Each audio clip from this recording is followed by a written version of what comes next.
Gusto ko na talaga sanang mag-for good, kaso kailangan pa talaga magpatuloy sa pagpanarbaho dito, onting panahon pa sa pagtitiis. Parang hindi pa pwede lisanin itong lugar na ito at ang trabaho ko. Sa palagay ko sa ngayon kung hihinto ako sa pagpang-ibang bansa, parang babalik ako sa dating buhay, kulang pa ang pangpuhonan na naipon, hindi pa sapat. Sa tagal ko ang nagtrabaho dito nakakaramdam na ako ng pagod, parang ang katawan ko nagreklamo na, hindi lang pagod. Madalas na rin sumasakit ang katawan ko. 24 years ba namang panay ganito? Makapahinga lang pag magbakasyon. Panay naghahabol ng oras ang kilos, palaging nagmadali. Takot din kasi ako matambakan ang trabaho. Ito kasing klaseng trabaho, still work, bagay lang to sa mga bata pa.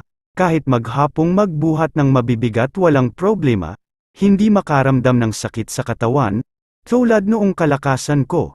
Kahit magbuhat ng magbuhat, wala man lang akong maramdamang sakit sa katawan. Ngayon hindi lang katawan sumasakit, pati ulo. Kaya dapat pag mang ibang bansa tayo, kung maari pahalagahan natin ang ating pinaghirapan, dahil napakahirap ang buhay ng mang ibang bansa. Tiyagaan talaga. Kailangan humataw sa trabaho.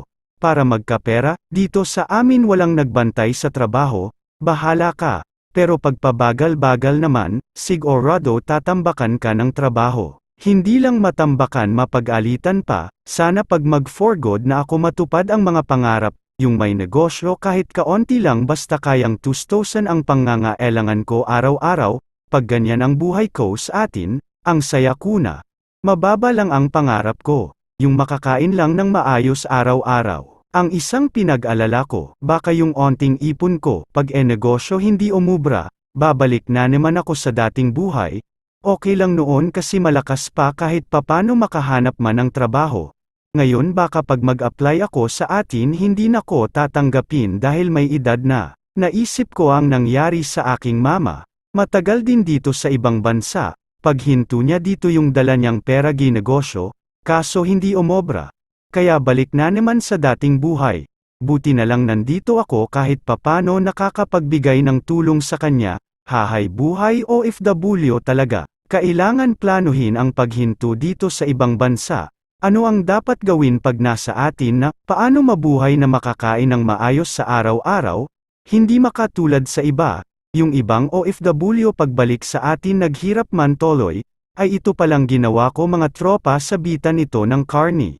Ito sa wakas natapos na naman, panibagong accomplishment, hanger pala ito ng mga Carney Chili Room ito. Mga tropa bago ko tapusin ang munting video natin sana nagustuhan ninyo.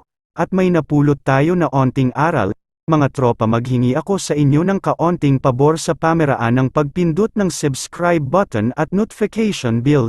Maraming salamat sa inyong lahat. Mabuhay at bye-bye.